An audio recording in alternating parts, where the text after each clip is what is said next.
Bonjour, bonjour à vous qui prenez du temps de se connecter sur notre canal quand vous avez une minute. Bienvenue encore sur notre canal ce matin où on parle du traitement de l'eau, où on parle de tout ce qui est la qualité de l'eau au quotidien, où est-ce que nous parlons de tout ce qui est potabilisation de l'eau, nous parlons du traitement des eaux de chaudière, du traitement des eaux usées, nous parlons du traitement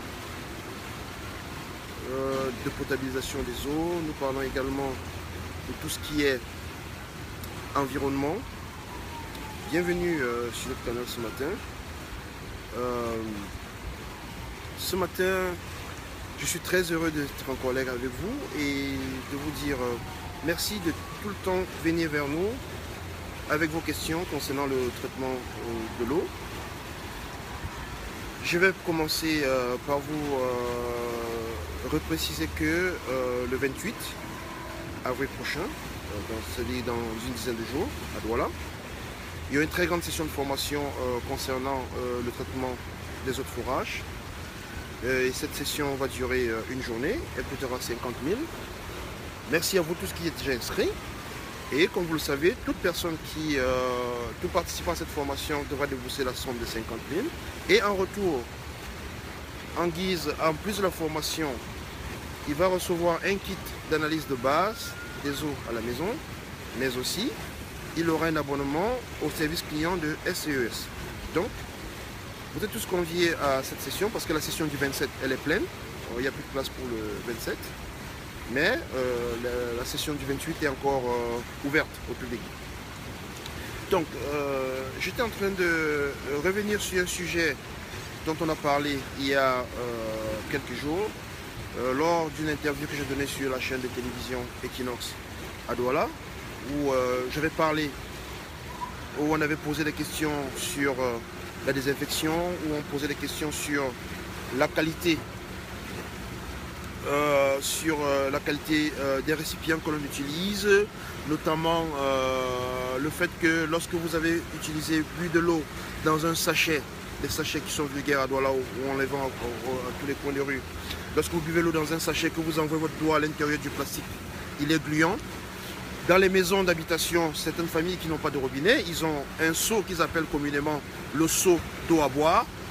Et quand vous envoyez le doigt à l'intérieur sur les parois internes, après une certaine période, vous avez un toucher gluant. Ceux-là qui ont des forages, lorsque vous allez sur ce qu'ils considèrent être leur château, sur les toits des maisons, si vous envoyez le doigt à l'intérieur, vous allez toucher, vous allez voir que c'est gluant. Si vous regardez sur les tuyauteries, sur les raccords des tuyauteries que vous avez dans vos maisons, les raccords qui sont dénudés à la maison, sur les tuyaux qui sont visibles, au niveau des raccords, s'il y a quelques fuites d'eau, si vous touchez autour, vous allez voir que c'est gluant. En fait, cette sensation gluante que vous avez sur les doigts, c'est tout simplement parce qu'il y a un développement bactérien. C'est simplement pour vous dire qu'il y a une infection bactérienne à cet endroit. Donc, même, j'allais oublier, les bouteilles que vous utilisez à la maison pour mettre l'eau dans le frigo. Si vous regardez après une certaine période sur ces bouteilles, vous allez voir au niveau du goulot de fermeture, vous allez vous rendre compte qu'il y a une petite ligne verte ou alors des petites plaquettes vertes tout autour du bouchon. C'est parce que l'eau qui est à l'intérieur, ce récipient est déjà contaminé avec un certain type de bactéries ou alors il y a un certain type d'infection bactérienne qui fait qu'il y a ce développement, cette coloration verte qui, ma foi, est nuisible pour votre santé. Certaines personnes vont dire « Oh, on boit cela depuis des années, on n'est pas mort ». Oui, certaines personnes peuvent développer des résistances à certaines bactéries et ça ne les affecte pas facilement. Mais les enfants, ils n'ont pas la même résistance que vous. Ils n'ont pas le même système immunitaire que vous. Et donc, ma foi, quand vous avez ce type de coloration sur tous les récipients, sur la tuyauterie dans la maison qui transporte votre eau potable, c'est qu'il y a un problème. Il y a un développement bactérien qui est probable. Et on doit tout faire pour annuler ce développement bactérien en faisant quoi? En nettoyant ou alors en désinfectant. Et le type de désinfection qu'on doit utiliser se fait au cas par cas.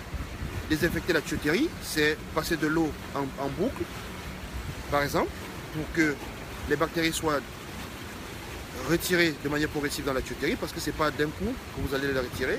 Les bouteilles que vous avez à la maison, vous pouvez les nettoyer ou alors les tremper dans une solution qui contient l'eau de javel pendant une certaine durée.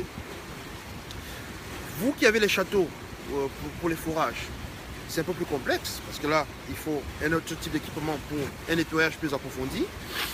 Les seaux, ceux qui ont les seaux à la maison qu'on appelle communément le seau d'eau potable, il est important de s'arrêter parfois après le deuxième jour, de nettoyer ce seau avant de continuer à mettre le précieux liquide qui est l'eau potable dans le seau. Donc, il est important de s'arrêter tous les 2 jours pour nettoyer ces récipients qui contiennent de l'eau, qui transportent l'eau, alors qui conservent l'eau que nous consommons au quotidien. Donc il est important de nettoyer cela, il est important de désinfecter ces récipients-là, il est important que toute la chaîne, tout le circuit de votre eau potable soit toujours désinfecté. Et pour cela, pour étayer le propos ce matin, nous avons pris la peine, nous sommes ici dans une station de traitement d'eau potable, une station de traitement d'eau de surface, et pendant 2 semaines, nous avons fait une petite expérience. J'avais reçu quelques étudiants en PhD ici qui étudiaient le développement, la rapidité du développement bactérien dans une station de traitement d'eau, et ça va très vite. C'est la preuve que si ça se passe ainsi dans une station de traitement d'eau, ça veut dire que dans vos maisons, dans les maisons où les bactéries sont encore plus nombreuses, il y a une possibilité que le développement bactérien se fasse aussi très rapidement. Donc, nous avons fait une expérience ici pendant 2 semaines et les résultats sont ahurissants. Je vais vous montrer. Ici, voici l'arrivée d'eau potable, de l'eau qui a été traitée. Vous voyez la couleur de cette eau ici. Et à ce point précis de l'usine, de l'autre côté, nous avons l'équipement à la pompe par laquelle on dose le chlore. C'est à cet endroit que le chlore est dosé. Donc ce bac contient de l'eau qui a été désinfectée, de l'eau qui contient le chlore. Ok. Ici, nous avons une valve qui est fermée. Cette valve est fermée. Ça veut dire que l'eau ne passe pas pour ce bassin. Mais ici, nous avons une autre valve qui est ouverte. Cette valve est ouverte pour que l'eau traverse dans cet autre bassin. Donc, voilà à peu près, voilà tout le bassin ici. Ce bassin ici à ma droite, continue de recevoir de l'eau avec du chlore en continu. Mais par contre, ce bassin sur ma gauche a arrêté de recevoir de l'eau avec du chlore. Et donc, après 2 semaines, voilà ce qu'il en est. Jugez-en vous-même. Vous voyez ce développement bactérien, ce développement, cette couleur verdâtre que l'eau a prise ici, ce sont des algues. Je vais me courber ici pour toucher cela, pour que vous compreniez que ce n'est pas de la blague. Donc, vous voyez ces algues qui se sont développées en continu ici, au-dessus, parce que il n'y a pas de désinfection. Et voilà comment les bactéries se développent. Si vous avez, là on est à grande échelle, imaginez à peu près dans votre maison ce que ça va être, ce développement bactérien. Voilà, voilà. Donc, c'était pour attirer votre attention sur ce principe. Mais par contre, ici, lorsque vous regardez de ce côté, ici, là, vous avez une eau cristalline qui n'a aucun développement bactérien. Vous voyez que l'eau est claire, bonne à boire, très bonne à boire. Et donc, parce que le principe de la désinfection est resté le même, l'eau a continué à être désinfectée. Et c'est pour ça que nous insistons ce matin pour que vous essayiez d'avoir une eau potable, que vous ayez une eau qui est bien désinfectée et que vous continuez à boire de l'eau potable chez vous à la maison. Donc, n'hésitez pas à nettoyer à chaque fois que vous avez 1 minute.